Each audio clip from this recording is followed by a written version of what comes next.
के चेहरे पर इस तरह की भावना मुद्रा कभी भरत जी ने देखी नहीं थी। देखकर भरत जी बोले, क्या हो गया? अब भरत जी सोचते थे कि पिताजी की वही वृद्धावस्था है, हम में, राम जी में, पिताजी में, तीन में कोई जाएगा तो पहले पिताजी को ही देखना चाहिए। तो पिताजी सबसे ज्यादा समय कैकेयी के भवन में ही रहा करते थे जब भरत जी गए थे। अब यहाँ इस समय नाराज होकर के कैकेयी से कौशल्या जी के घर में आ गए। ये सब घटना तो मालूम नहीं है भरत जी को। भरत जी तो यही जानते हैं कि कैकेयी जी के ही घर में पिताजी सबसे ज्यादा समय बिताते थे, तो कैकेयी जी के यहाँ तो मिल ही जाएंगे, चलो पिताजी को ही देखो सबसे पहले। और ये सोचकर कैकेयी जी के भवन में जैसे प्रवेश करने लगे, वैसे अयोध्यावासी सो देखो कह रहे थे न, इसका षड्यंत्र है। इसीलिए आते आते सबसे पहले राजा दशरथ के पास नहीं गया, कौशल्या के पास नहीं गया, सबसे पहले कैकेयी के पास गया। भरत जी के लिए इस तरह अयोध्या में अयोध्यावासी देख रहे हैं, सुन रहे हैं। और भरत जी बेखबर है, बाहर क्या चर्चा है, क्या लोग कह रहे हैं, क्या सोच रहे हैं, क्या जाने। और यहाँ भरत जी देखते हैं कैकेयी को, तो बोलते हैं क्या है मंथरा कैकेयी, यही दोनों मिल। कैकेयी बड़े चाव से उठ करके कही, अरे आओ आओ आओ बेटा, आओ आओ आओ, सब लोग जलपान कर लो, कुछ खाओ पियो। बोले सब तो होता रहेगा, पहले ये बताइए पिताजी की क्या है स्थिति, पिताजी का क्या हाल चाल है। बोले पिताजी तो बेटा जिस सब लोगों की एक दिन जो दशा होती है वही दशा तुम्हारे पिताजी की भी हो गई। मतलब बिल्कुल यूजुअल वे में, एकदम साधारण, क्या बोलते हैं समझे, या गति सर्वभूतानाम ताम गतिम ते पिता गत। भरत, या गति सर्वभूतानाम, सभी प्राणियों की जो गति एक दिन होती है मृत्यु, ताम गतिम ते पिता गत, उसी गति को तुम्हारे पिता प्राप्त कर चुके। मतलब ये मृत्यु को इतने हल्के में लिया। अब भरत जी सुन करके सहन नहीं कर पाए, तड़प गए भरत जी। और तड़पते तड़पते बोले ये क्या, पिताजी नहीं रहे? क्यों भाई? अच्छा तो पिताजी ने कहा क्या? पिताजी नहीं रहे। भाग्यशाली थे राम जी लक्ष्मण जी जिन्होंने पिताजी का दाह संस्कार किया। मैं भागा पापी, मैं पिताजी का अंतिम दर्शन भी नहीं कर पाया। ये कह करके भरत जी रोने लगे, ये बोल बोल करके भरत जी रोने लगे। राष्ट्रसंत जी आ गए, देखिए तो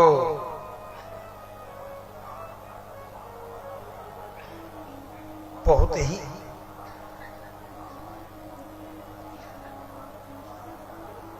चिंतित हो भरत जी। बोले अब तो हमारे लिए कोई आशा नहीं, अब तो राम जी के पास जाऊंगा, अब जा रहा हूं राम जी के पास। राम जी के पास जाए निकले, राम जी के भवन में। बोले राम जी नहीं है घर में। बोले कहाँ है? बोले राम जी को वन में भेज दिया गया। बोले कहाँ? बोले दंडकारण्य में भेज दिया। क्यों क्यों क्यों? भरत जी ने पूछा।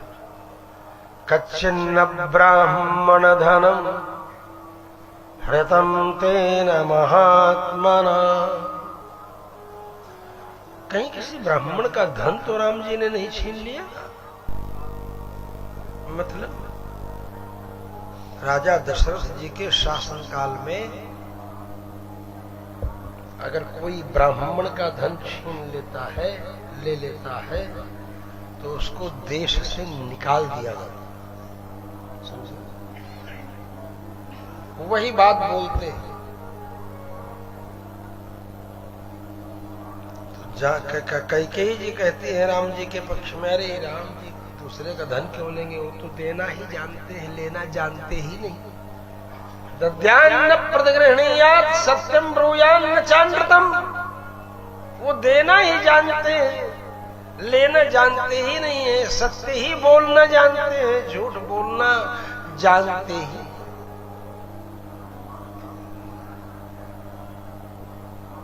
अपि जीवित हेतु ही राम सत्य पराक्रम। जीवन भी दांव पर लग गया हो तो भी वो देना ही जानते हैं, लेना नहीं जानते।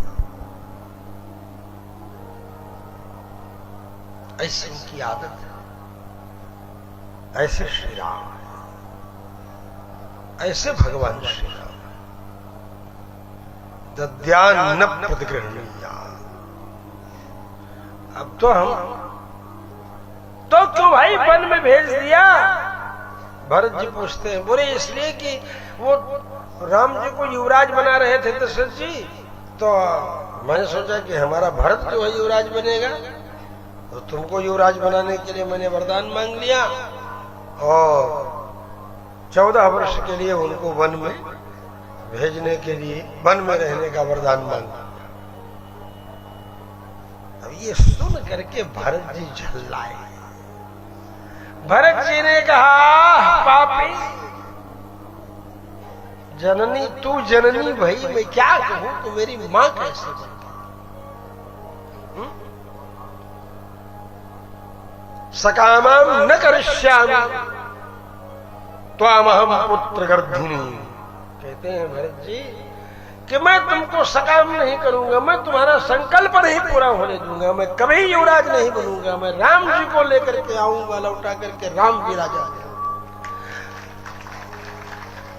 अब इतने जोर से चिल्लाने लगे भरत जी कि कौशल्या जी ने सुनी बात।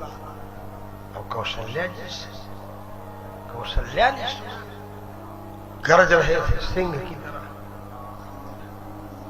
अब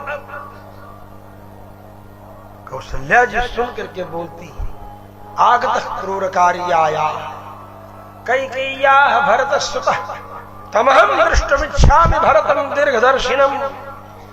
मैं दीर्घदर्शी, क्रांतदर्शी, तत्वदर्शी भरत को देखना चाहिए। अब कौशल्या जी के सामने धर्म संकट। कौशल्या जी जानती हैं कि भरत ठीक है, निर्मल है, निश्चल है, सब कुछ है, लेकिन कौशल्या जी सोचती हैं कि राजा दशरथ जी ये कह करके मरे हैं कि अगर राम जी को वन में भेजने में भरत की किंचित भी भूमिका हो, थोड़ी भी भूमिका हो, तो कह देना भरत से मेरा दाह संस्कार न करे, तो कैसे परीक्षा ली जाए, कैसे परीक्षा ली जाए? ये धर्म संकट कौशल्या जी के सामने, कैसे परीक्षा? क्या सोच रही कौशल्या जी ने? भरत जी जब कहे कि मैं मां के पास ही जाऊंगा, जब भैया भी नहीं है, मां के पास आने के लिए भरत जी स्वयं चल दिए। और इधर कौशल्या जी कहती हैं, तमहं दृष्टुमिच्छामि भरतं दीर्घदर्शिनम्। दीर्घदर्शी, क्रांतदर्शी भरत को मैं देखना चाहिए। और इधर भरत जी चल दिए कि मैं बड़ी मां के पास जाऊं, कैकेयी को छोड़ के। कौशल्या जी को प्रणाम करते हैं भरत जी। कौशल्या खड़ा करके और गले लगाती, कहती बेटा बहुत अच्छा, तुमको युवराज पद की बधाई, लेकिन जितनी जल्दी जिस योजना से हमारा राम वन में चला गया वो अच्छा नहीं लगा।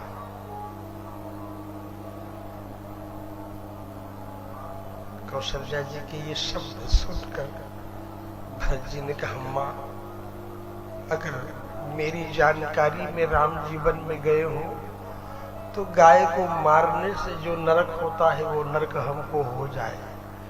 अगर मेरी जानकारी में राम जीवन में गए हो, मैं थोड़ा भी कुछ समझ पाया हूं या मुझे पता रहा हो,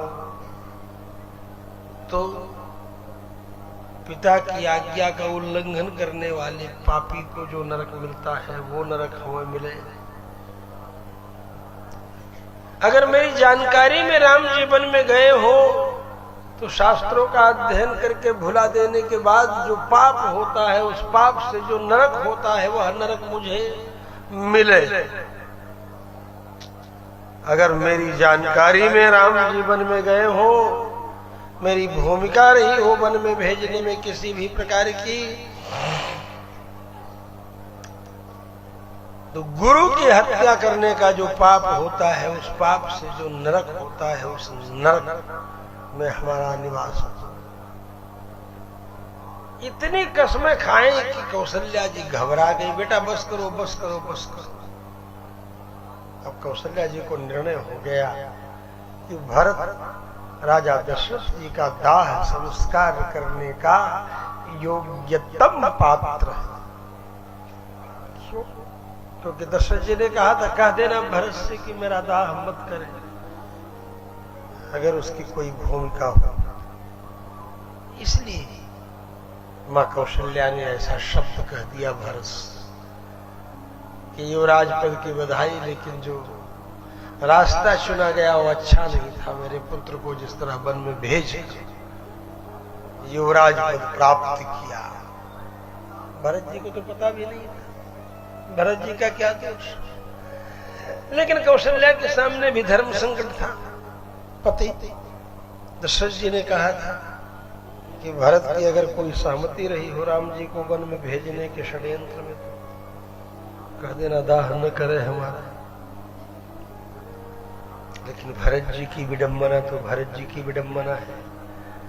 भरत जी को जो कोई देखता है वो शक, सुबह, संदेह की नजर से देखता है। जो देखता है भरत जी को वो संदेह की नजर से देखता है। जो भी देखता है, यही सबसे बड़ा कष्ट है। लेकिन भरत जी तो भरत जी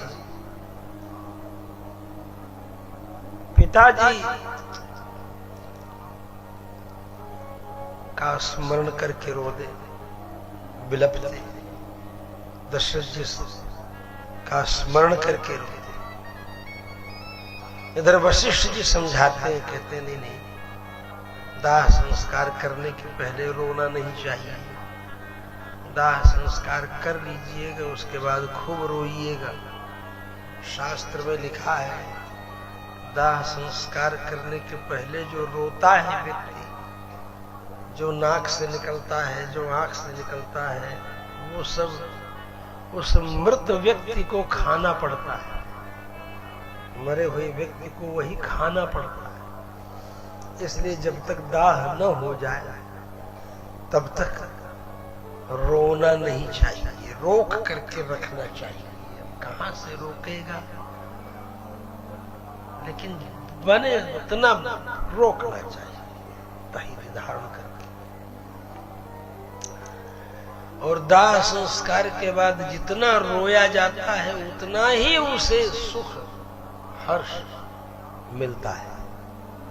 इसलिए दाह के बाद रोने का विधान। लेकिन अब रोना तो मानवीय संवेग है, ह्यूमन इमोशंस, तो होना ही होना है। रोके रुकता है थोड़ा। इसलिए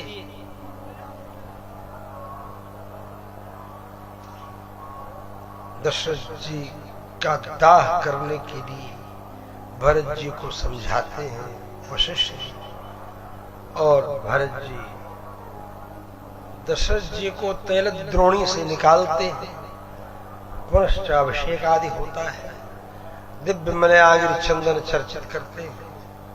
मलयागिर की लकड़ियां होती हैं, कर्पूर होता है, जटामासी होती है, सुगंध कोकिला होती है, सुगंध वाला होती है, मलयागिर चंदन होता है, उसकी लकड़ी खस होती है, तरह तरह के पदार्थ, कर्पूर आदि सब उनके दाह करने के लिए जुटाए जाते हैं। दिव्य राजकीय विधि विधान से दाह संस्कार संपन्न होता है।